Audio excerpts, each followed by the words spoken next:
A bit lethal. And he has actually had his stomach pumped for drinking before, so we don't want him to get drunk again. That's a true story. True story. Dogs can't stomach alcohol, so he actually had to have his stomach pumped.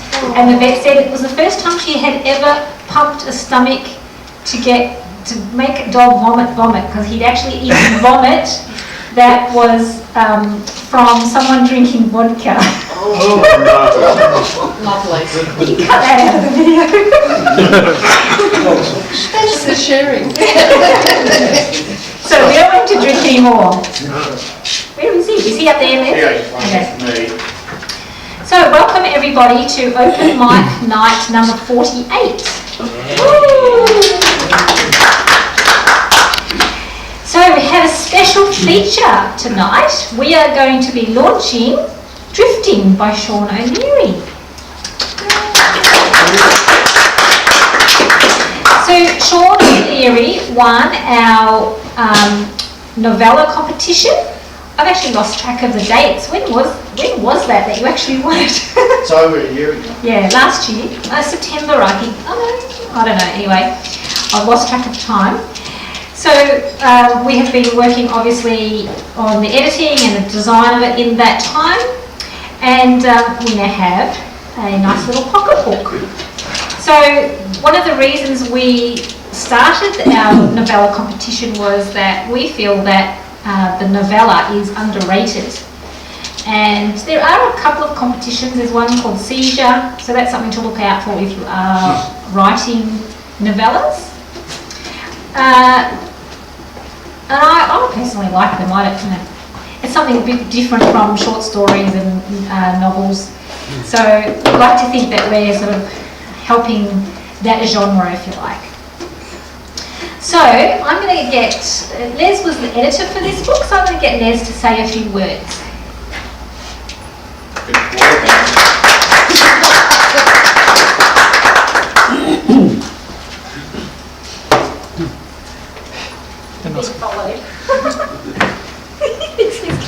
He's coming up on the camera. So novella is a great form for storytelling. Obviously longer than a short story, shorter than a novel, but it's a really good sort of bite size to read. You can read it in a single sitting, you can read it on a train ride. So Blaise has championed novella competition at Busybird for as long as I've known her. Which is about, 10 years or something? Yeah, too long. If I said that, I'd be in trouble. Now, when we've run anthologies, we've run novella competitions, and one thing that Blaise and I always find pivotal when we're judging stories and submissions is voice. Voice, I consider, is the most important thing in any form of writing. If you have a great voice, you can tell the worst story in the world and it'll be compelling. If you have a terrible voice, you will ruin the greatest story in the world. So voice for me is paramount in writing, and in terms of being a writer and developing that voice, it's just a constant grind until you find yourself. A lot of people don't find themselves for quite a while. I've been a writer for 30 years and I probably took, 25 years to get anywhere close to my voice, and I still don't think I have it honed down, and it's always changing. But when we were doing this novella competition, was 2015, 16, one thing that really leapt out about Drifting was Sean's voice. Sean has a very, it's a unique voice, but it's very friendly and personable and immediately engages you. It feels like the author is sitting there right next to you telling you the story. And I think that's important in storytelling, because you don't want to feel like disassociation from the narrative. You want to feel like the author is whispering into your ear, luring you into the world that they're creating and engaging you in their story. And Drifting is a compelling story about choices we make in life and how I'm trying to avoid spoilers, but how you can find someone who helps you strive to make a better version of yourself. At what cost does that come though, and how much does your past try to reclaim you? And that's what Drifting's about. It's about those choices and about the future and the past and being torn between those two paths in the present. So I encourage you all to buy a copy of Drifting. It's a great read. Sean is a fantastic storyteller, and I'm sure in the future you're going to be seeing more and more of his name on it. He's very widely published as it is. I'm going to read from this, got the glasses on. I'm quite boring. Usually at this time of night I'm in bed reading with my notebook and a pen beside me, taking notes and writing sentences, paragraphs, stories and turning them into a book. I want to thank Busybird Publishing for creating the Great Novella Search and promoting Australian writers and writing. I think the great thing about it is it doesn't matter how old or young you are. You could be a portly 54-year-old like me, or you could be a young 18-year-old girl writing prodigy. It just doesn't matter. It might kickstart your career, or you might never get published again, but I think you just have to commend Busybird for running the competition.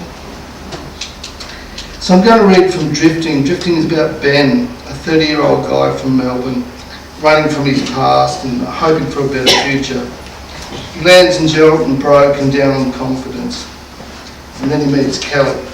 So I'm going to read the section where he first sees her, and then a day later when he talks to her for the first time. I call a taxi and the driver drops me off at the TAB, and I collect my winnings and walk around to the Freemasons Hotel, where I sit on a bar stool and order a Crown Lager. There's only one other couple in the bar. This is 8 p.m. on a Saturday night in what looks to be the biggest pub in town. I try to engage young barmaid in conversation, but she's only serving in the bar in between kissing the chef. I have a clear view of them, they don't seem to mind. I'm after information about the town, but that's boring compared to the chef. Looks to be from this short distance a swarthy type. I get bored and wander around to the Outback bar where I saw the sign for Skimpies. I walk into the front bar on Chapman Road and the barman asks me what I want. A pot of new. I only got Swan Lager on tap, no Tooheys, everything else in cans and bottles. A can of VB. He brings the green can and says, got a topless barmaid in the other bar. And I say, I reckon there's something wrong with the girl serving you a beer in her underwear. Fair enough, he says, a little pissed off. I sit in my beer, my winnings burning a hole in my pocket. I look into the public bar and see her, light blue frilly knickers and nothing else. Beads of perspiration on her stomach and breast, but it's her eyes that get me. Cold steel blue eyes, and she looks straight at me and then looks away. She's unknown to others. I feel like I'm some sort of pariah. Get on your bike and piss off. I look back to the public bar and my eyes meet again, the cold stare of the young girl's blue eyes. And we lock on one another for a few moments. And I look down at my beer, and when I look back up, she's out of line of vision. I drink the rest of my beer in one gulp and place the can down on the bar and walk out and get a taxi back to the hotel. So this is the next day. He moves into some new accommodation. I lie down on the bed but get up to open the window. Stale beer wafts in, but I leave it open because I'm going to smoke. I have a copy of 12 by Nick MacDonald. I saw it in a bookshop in Darwin about 6 months ago, but haven't got around to reading it until now. In the bookshop in Darwin, I opened it and read the first line. White Mike is thin and pale like smoke. Nice one, I thought, and then I read the first paragraph, and the end line of that is, but White Mike has become a very good drug dealer. And I thought, okay, you got me, and it's set in New York, which is always a bonus for me. I light up a marble light and say softly to the room, I know this is going to be a great book. I read on and off for most of the day. 12 is scarily good. I'm not claiming to have discovered the guy or anything. He has sold 6 million copies of the book, or so it tells me on the cover, along with an endorsement from Hunter S. Thompson, the man who believes his Fear and Loathing in Las Vegas is as good as The Great Gatsby. Well, they are both roughly the same length. At 6 p.m. I hear someone in the TV room. I open my door and walk down the short distance to the hall. It's a big room shaped like a rectangle with a TV and windows along the Fitzgerald Street side of the building that look out to the ocean. I take the book and shove my Marlboros in my pocket with a small red lighter. I see light brown hair hanging over the back of the armchair. Ron Wilson is reading the news on Channel 10. I sit on the couch to the left of the armchair, opposite the windows. I look at a young girl in jeans and a light blue t-shirt. I guess she's about 19. And when she turns to look at me, I see those still blue eyes again. She has an oval-shaped face and the eyes are clear like the sky now. She's slim and wearing black runners. She has a wide mouth with full lips, no lipstick. A black mole above her right eye sticks out and she smiles at me. You recognise me from last night, she says. I'm not sure if it's a question or a statement. I feel myself blushing and hate it. She smiles again and says, my name is Kelly Landry. How old are you? 30, and my name is Benjamin. But Ben is okay, right? Right. When you looked at me last night, I couldn't quite tell how old you are. You look old around the eyes, some strong lines, but you have a young face. Yeah, I remember you, I managed to say. And I hope that you buy it. Thank you very much.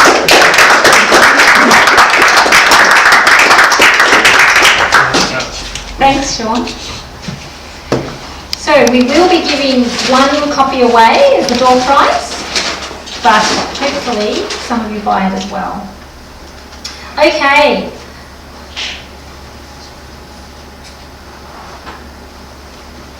We can each have 6 minutes tonight. Ooh. So obviously if you, whatever you prepared isn't 6 minutes, that's fine, but up to 6 minutes. Les will ding at 5.5 minutes and then double ding at 6, okay? And I'm going to mix it up, so don't forget that this is going to be on YouTube. If you don't want to be on YouTube, make sure you tell Kev so he can make sure that's not on there. So I might start with Jim. He's got some poetry.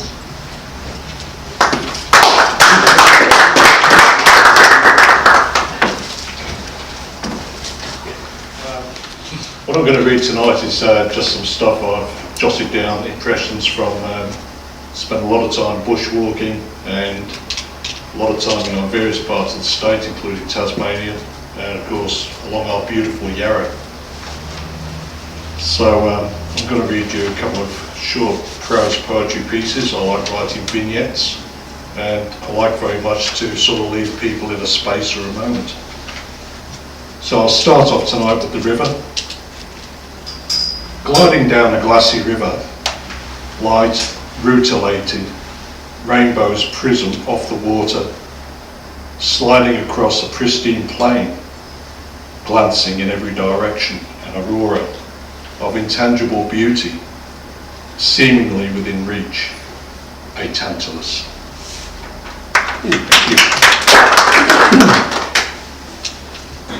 This one was penned immediately after a bushwalk, writing. I didn't have a journal with me or anything. I was going around Dove Lake in Cradle Mountain National Park, and I thought I was going to lose the words by the time I got back.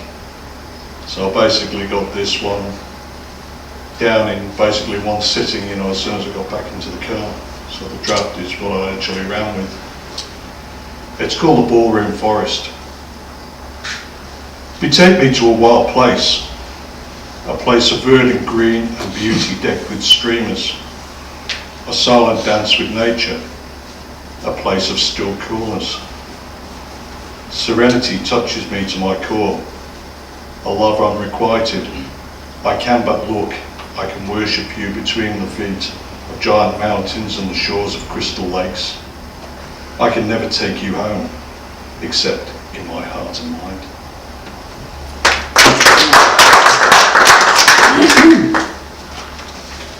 Another very local piece now, it's called St. Martin's Lane, and it relates to the area sort of leading down through Lower Plenty and Viewbank down towards the Yarra River, and it's called St. Martin's Lane. Many of you here may know of the area. Where undrey waves, sinews through a valley, river red gums beads adorn a Yarra threading through the timeless old man country. Canoe tree, telegraph pole, wires waiting, hanging in expectation, a message no longer received.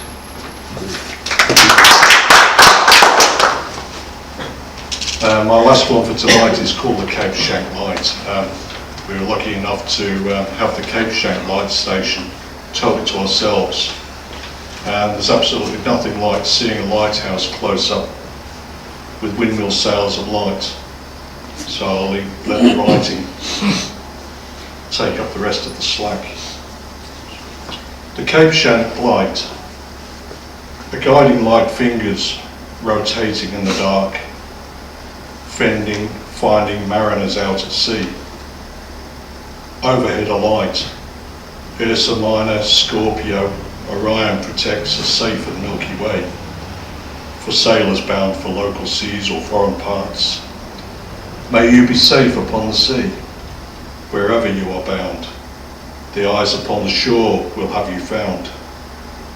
From tower tall, windmill sails of light illuminate the dark tempestuous night.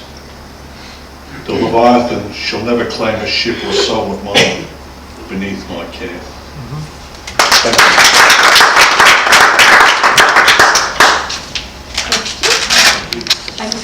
I like to mix up the names. So if you put your name last, doesn't mean you're going to be last. Or, so, I'm not sure what you're reading, Carol. I don't even know what you don't call know it, because I'm a very fledgling writer. And apart from writing the odd letter over the years about the parking fine or whatever, I don't write. So tonight was my first attempt to write something for this open mic night. So it's very short. It's called The Most Casual Utterance. Since words first crept into the mouths of men, mankind has been afforded a powerful tool with which to communicate. Words have been laboriously etched into stone, scratched on parchment, penned on paper, typed and whisked around the world through the internet. Words are powerful. They allow us to record important historic events, share information, sound a warning, or express very specifically our innermost thoughts and feelings. Time after time, words have been carefully crafted into letters, essays, newspaper articles, books, ceremonies, sermons and speeches designed to inform and inspire. Some speeches are so memorable they stay with us long after they have been delivered and rightly find a place in our history books. It is no wonder that we therefore also remember with such clarity the person who gave such a speech so eloquently or with such conviction. For me, Churchill and Martin Luther King immediately spring to mind. On other occasions, it may be a short statement that lingers with us, replaying over and over in our heads. Last year, Queen Elizabeth in her Christmas speech quoted Mother Teresa. She once said, "Not all of us can do great things, but we can all do small things with great love." I remember this short quote stayed with me for several weeks after I had heard it and seemed to give me comfort. Many words have the ability to evoke powerful thoughts and emotions in us while standing alone on the page. They require no embellishment to have full impact on our senses. Words like peace, war, alcoholic, grief, birth, missile, fire, success.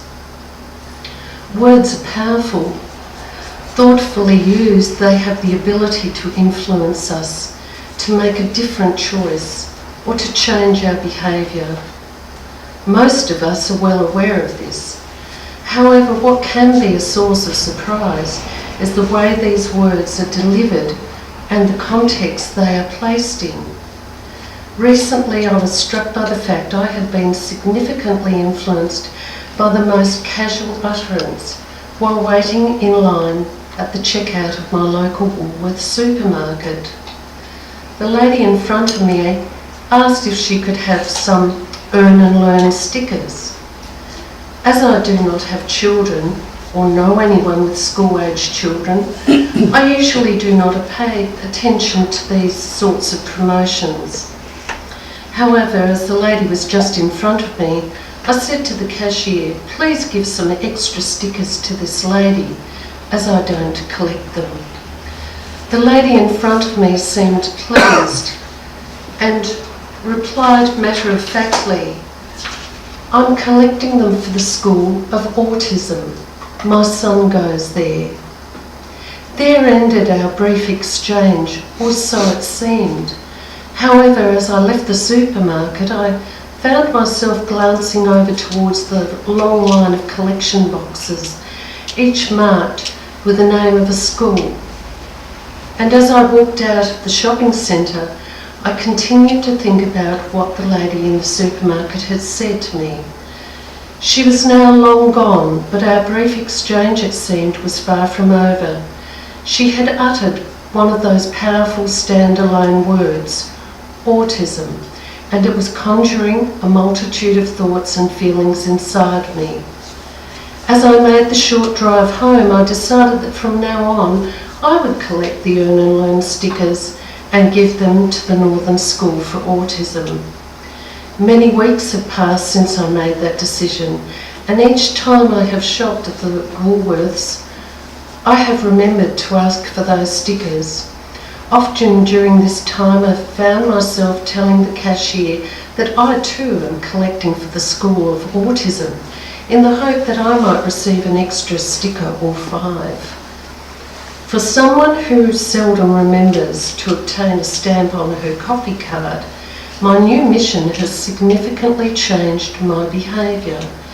Not only do I ask for the Earn and Learn stickers consistently, I also find myself feeling a great sense of satisfaction in putting my stickers into the collection box and knowing I am helping someone in need so easily. Words are powerful, many as they stand alone on the page or resonate in the air. To my absolute amazement, the most casual utterance of a woman standing at a checkout in front of me has had a significant impact on my behaviour.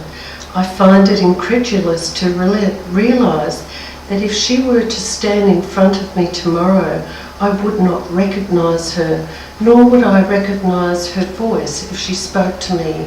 What I do remember from our briefest of encounters are the few words she said to me. Thank you. Gay. Oh. Gay is going to read some various poetry.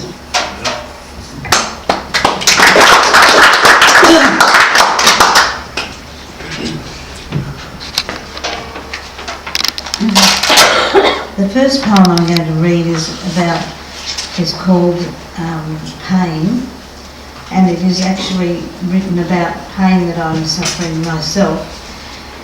And I'm saying that so I'm not trying to say that my pain's any worse than anybody else's, but this is how I'm managing it.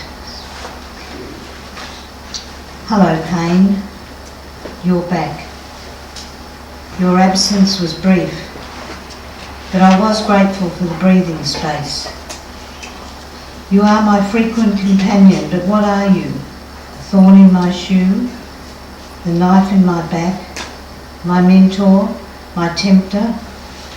Will you ever leave me in quiet relief?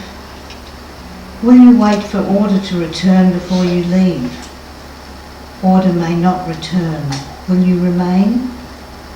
Sometimes your presence is comforting because you're constant. Everything else changes quicker than lightning, and I know what to expect from you. Mostly, you exhaust me, drain my life out of me. I try to float, but my balloon of life is flat. I am learning to live with you and still smile, though more effort is required to keep up. More air is needed in my balloon to float in the sky. But I am rediscovering the joy of effort and the challenge of an extra passenger clinging to my back. I have started to float, to bounce again. Even with you, pain, hanging on. I can. I have. I shall.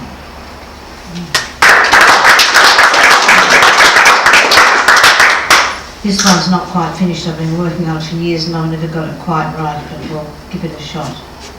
Your love. Your love is no less important than mine, but some judge your love where they don't judge mine. They perceive your love to be invalid, but it's your choice whom you sing with in life's long song. What pain and hurt you must suffer when your expressions of love are deemed impure and others seek to deny your partner's rights that they automatically own themselves. Should your love be open for public dissection? Where is love in actions judgmental and uncaring? My friends, love whom you love. All love is equal, love is love. Some do not understand, their focus is misplaced. It is not who you love that is the issue. Rather, it's about equal rights, fairness and understanding. So don't let love spoil under the heavy weather of criticism. It is your love, and it is precious. Thank you. And have I got time? I suppose I have. I'll start anyway. I was just going to read another funny one because they're very serious, aren't they?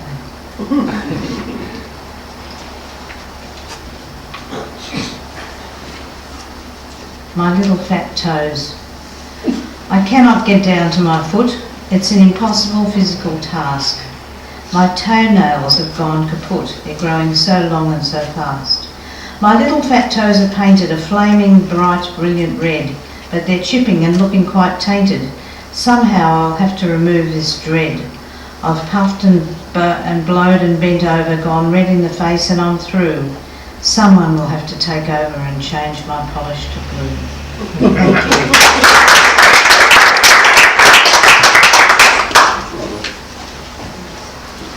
Original music.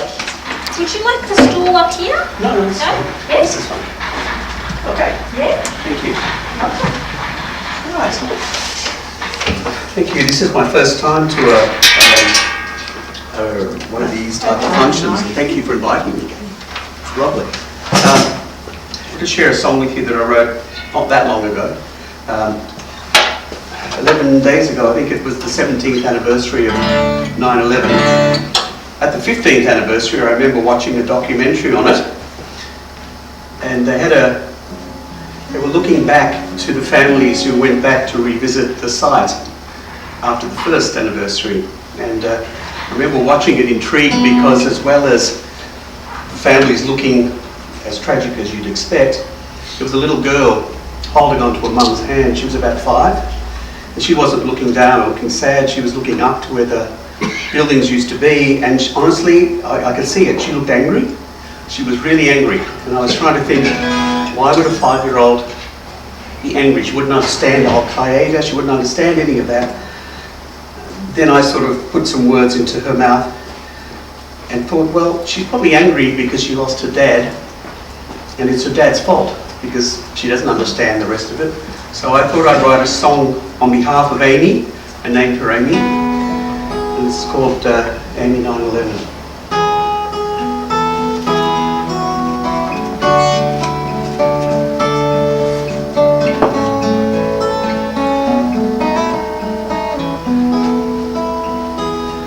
She was loved from the first time she opened her eyes, adored by the man she called Dave.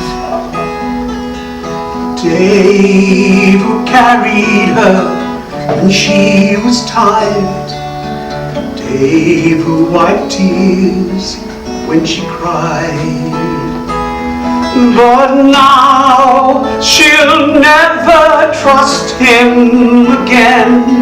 Her anger, it knows no bounds. From the day he betrayed her till the day that she dies, she'll cry for her Dave and his lie.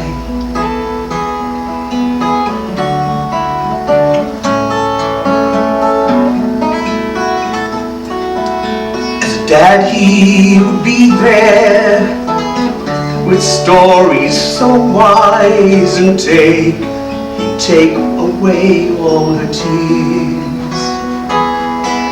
She'd laugh at his silly jokes time and again, 'cause Dave was both dad and best friend. But now she'll never trust him again. Her anger, it knows no bounds. From the day he betrayed her till the day that she dies, she'll cry for her Dave and his lie.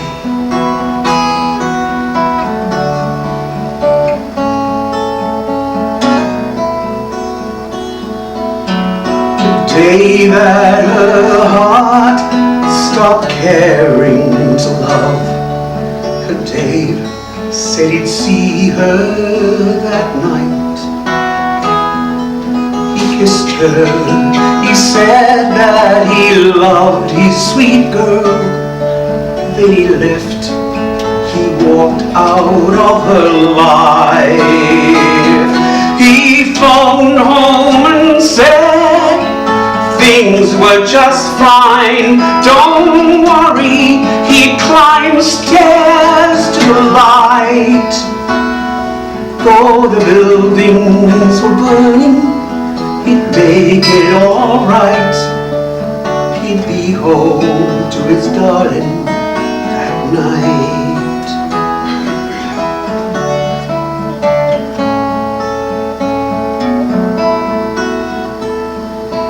They stand with thousands, most of them cry. They stand where so many have died. While all bow their heads, Amy looks to the sky, and she sees her best friend climbing high. Yes, now she'll never trust him again. Why did he climb to the light? Why did he tell her things would be right? She still cries for her Dave and his lies. Now she'll never trust him again. Why did he climb to the light? Why did he tell her things would be right? She still cries for a Dave and his life. She still cries for a Dave and his life.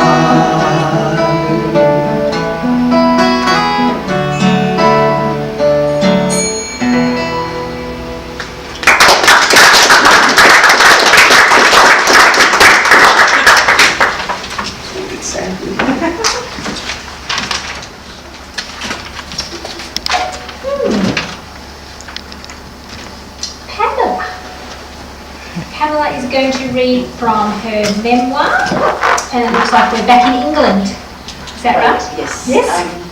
I think what I wrote last week was in Madrid Yes. and Jose, leaving Jose. And I took a taxi to the station. That's a continuation, it's the next chapter. In the dim lit, overcrowded train, huddled next to an old Spanish couple who gossiped incessantly, I kept quiet. The atmosphere was stifling with the smell of spicy bocadillas, intermingled with body odour and thick smoke from Spanish cigarettes. Goodbye to Madrid, the city I adored. There was no going back. Yet I felt relief with the weight of a impoverished existence lifted from my shoulders. After 3 years away, I knew my parents would welcome me home, but for how long? A place where I could pick up the threads of an existence. Yes, home sweet home. How I ached to see, laugh and talk with them. It had been so long. Would Jodie have changed or be pleased to see me? We never wrote, and I always returned to her between contracts. Yet I was heartbroken by my own doing. But would Jose survive? He was young, and when he realised I wouldn't return, he'd find a new love. The heavy clanking of wheels gyrated nerves, and eager for relief from constant chatter, I left the carriage, stepping over hot, smelly bodies in the passageway, making my way to the toilet. A tear dropped onto her hand, running towards one of the gold rings on my fingers, which glistened in the dull light. I'd forgotten them. A dilemma. They were a symbol of our love and commitment to each other, and I'd left him. Tears flowed as I pulled the rings off and thrust them into my bag. Patching up some new makeup, I returned to the crowded carriage. My focus had changed. I had to be strong. On the rough crossing by ferry to England, a cold, cruel wind slapped me in the face, trying to seep into my bones. Bereft of hat, scarf and gloves, I was doomed to face the elements. Tired and struggling with luggage, the sights and sounds of another country made me attentive. 3 years is a long time. In a love nest, I'd forgotten reality. Red double-decker buses were struggling for the right of way with black taxis. Men and women in tailor-made black suits with suitcases and umbrellas to match were a stark contrast to the casual laid-back attitude and attire of the Spanish people. The greatest thrill was understanding every English word. My inner voice said, "Run over to people and demand, 'Hey there, I know I've been away, but I understand every word you're saying. Oh, what happened to the garbage man?' And I could tell them why the husband was late home from the office. The price of vegetables, politics, I hadn't a clue, but I longed to join in the conversation. An awakening. I lived in a foreign country for 6 months without speaking my native tongue after Caroline and Margaret left Madrid. The Midland coach departing from the corner of St Pancras station excuse me, was an affordable way to travel home, but would take 2.5 hours to get there. Travelling out of London, high-rise city houses flashed by with spasmodic gestures of greenery until we reached the main arterial road, the famous M1 leading north. Halfway to Kettering, the coach branched off the highway, and through the window I could see bright green fields dotted with lazy cows and sheep under a dark grey sky. We continued to meander along small country roads, lined with bushes and trees, passing through quaint villages with thatched roofs. It began to rain with droplets pounding the window, but the weather couldn't deter the excitement to see familiar faces. I craned my neck forward along the window pane, pining to see the landmark of Kettering. It came into view rising above the horizon, tall and celestial, the spire of the parish church. My heart beat wildly. I was almost home. It was late in the afternoon as the coach stopped at the town centre. I hadn't been able to notify my parents when I was arriving and prayed they'd be there. They'd recently moved to another house closer to the centre, not far to walk. In spite of the rain and fatigue, I hurried, dragging the cumbersome luggage with me. In a fashionable part of Kettering, smart, bay-windowed houses lined the street called Broadway. How on earth did Mother manage to find the house on such an unusually named street? No doubt about it, she was unique. And I ached to hear her hearty laugh. The rain had gathered force, splashing the pavement. It didn't matter how I looked, and with dripping wet hair I pressed the doorbell. "Oh, Pamela, you've made it. Get in out of the rain," Popsy explained as he pulled the luggage into the hallway and gave me a big hug. He led me into the lounge where Mother was equally as happy to see me. It was a fantastic reunion, but exhaustion had claimed its toll. We chatted for a short time, and after a snack, Mother took me by the arm, saying softly, "Come on, me duck, you're tired." Let's get you to bed. We have all day tomorrow to talk. You can see the house tomorrow. And that's me. Oh, Ah. sorry, a breeder's lament. No. It's a woman. No. My cello is after. Come on. I'm 91, he's 90. Now, Les, the 6 minutes starts from when I start to read. Right? So start straight away. Just by... Thank you very much. It works. Just by way of explanation, in a previous lifetime, I used to breed harness horses and train them and drive them in their races and all that sort of thing.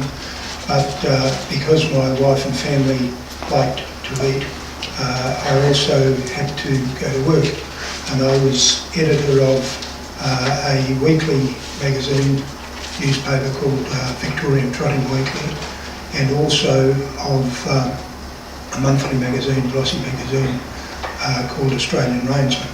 And I don't expect anybody here to have heard of any of them, but too bad. This story appeared in Australian Rainsman. I won't have time to read all of it before the bell ringer up there gets me, but I'll read some of it. It's called A Breeder's Lament. Do you remember when the Pope John Paul I died? Well, I do, and I'm not even a Roman Catholic. It was September 29, 1978, and I have a very good reason for remembering. It meant I had to make the coffee for the staff at Trotting Weekly for a week. Perhaps the significance of all that might not be immediately apparent, so maybe I better explain. Back in those days, Trotting Weekly, Australian Rainsman's sister publication, had a staff of 4, 1 Protestant, me, and 3 Roman Catholics. That was really of no consequence at all, and the matter of religion was seldom mentioned, but it was the basis for a chance remark one day, the significance of which will become apparent. We used to virtually live on coffee in the office, but because I was male and busy, some would say chauvinistic, not to mention being the boss, I seldom took a turn at making it, the task usually falling to the lot of one of the 2 girls.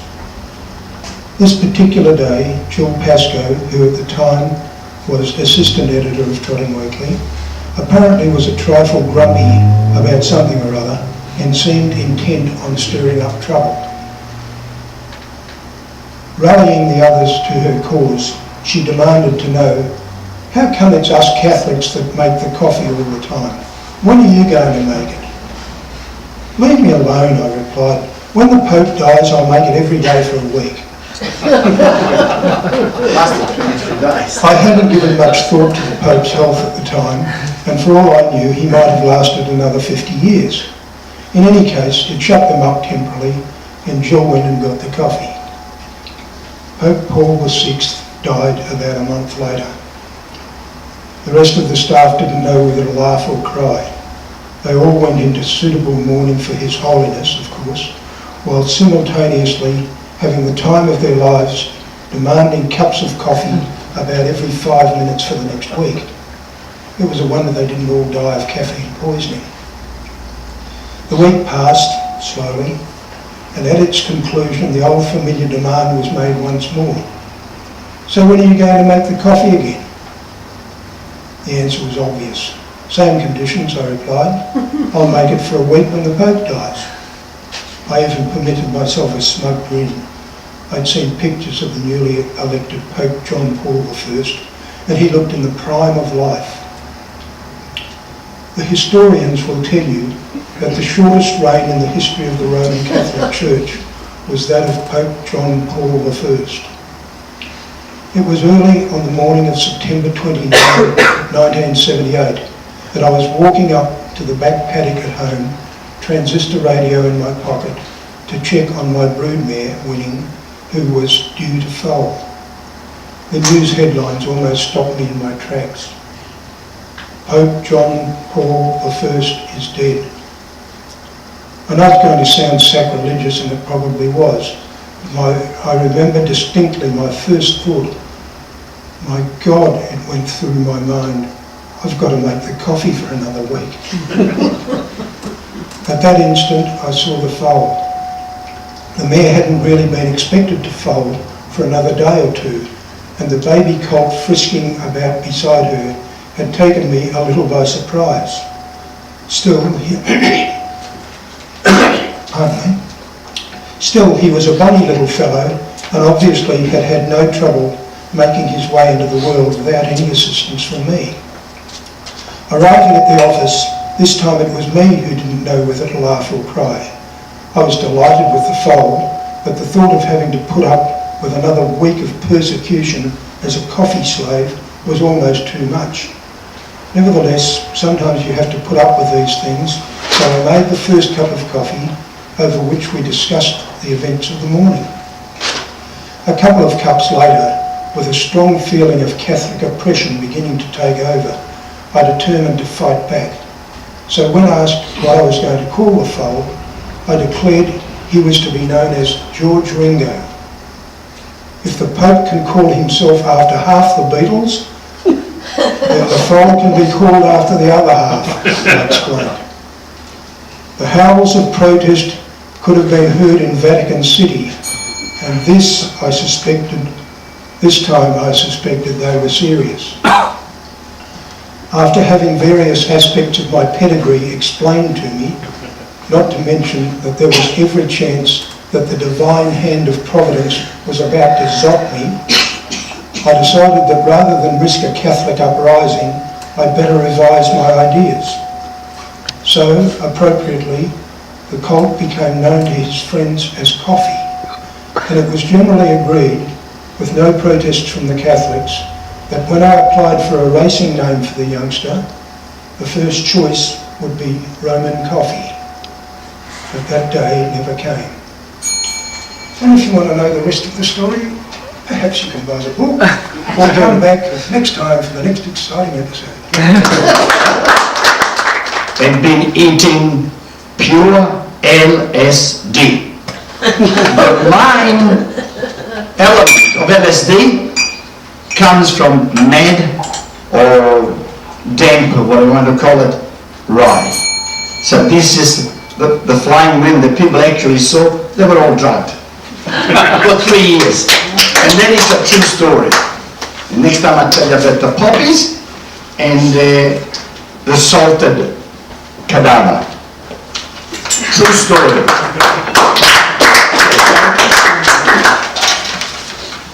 Thanks a bunch, Shelley. I think does that sound okay? I don't know what's going on with it. Something's happening with the... How does that sound? Is that better? Yeah. We need to get some of that LSD. Coral. We haven't seen Coral all year. Coral has come to read a short story called Is This the Road? Oh, okay. Travel story?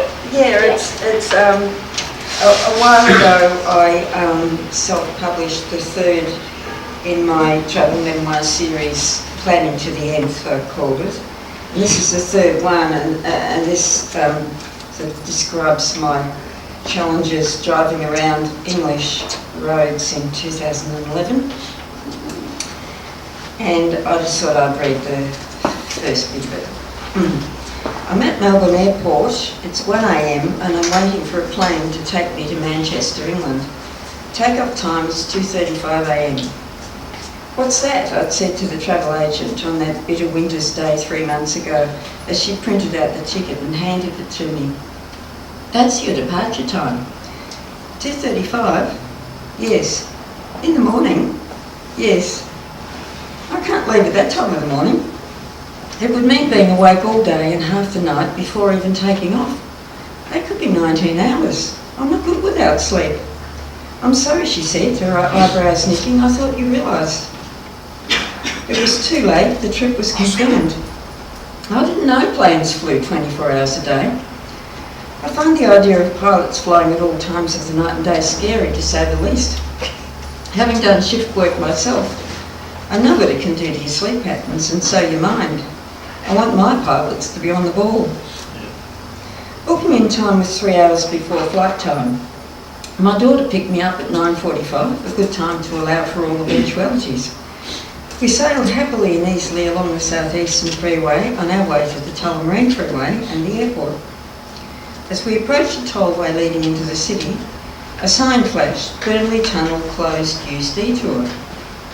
What? Tony screeched. What do I do? Left onto Toorak Road, I cried, quick. She spun the steering wheel just in time to avoid heading off towards the eastern suburbs. I had thought to check CityLink's website a few days before, and there were no suggestions of closures on Saturday the 3rd. If there's one thing you don't want at 10 o'clock on a Saturday night, it's to find yourself on Toorak Road, wedged between trams cutting the road down to one lane and traffic heading for the cafes, nightclubs and restaurants at Chapel Street.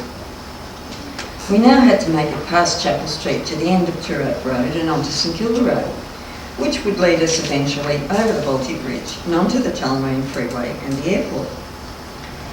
When you're in a situation that you can't change, it's best to sit back, relax, take it in your stride. We cracked jokes, sending up our situation, but after half an hour, with Chapel Street still invisible somewhere in the distance, I'd begun to worry about time. I'd heard awful stories of people arriving 5 minutes late at the check-in and being turned away. Look at that, said Tony, as we sat through our third cycle of flights at Chapel Street. She's hardly got anything on. I looked at the teenage girl on the pavement, her black miniskirt hovering at her thighs. No way is my daughter dressing like that. I wondered what influence she would have when my 3-year-old granddaughter was in her teens. On past experience, very little. Thinking back to the 60s, our skirts crawled gradually up until they weren't much longer than this. We could never relax, certainly couldn't bend over. We had to be aware of every moment, every movement, in case we were flashing more than anyone really wanted to see. There wasn't much to this girl's top either, and I worried for her. I hoped she would come out of the evening in one piece. An hour after turning into Toorak Road, we crossed St Kilda Road, crawled onto the bridge and onto the freeway. Not the easy organised trip we had planned. I would contact CityLink on Monday to advise them of how they'd let me down, but who knows where I'll be on Monday. I might still be in the air somewhere over Arabia. When we arrived, the airport was almost empty. Tony, a seasoned traveller and supreme organiser, handled the booking-in process, then led the way to an almost deserted cafe. We sat in a daze draped over hot chocolate. So exciting, she said, as she hugged me and turned away to start her trek home. Hope the traffic's not too bad, I called. Inane, but I had to say something before waving her off for a month, and that's all I could think of. Thanks.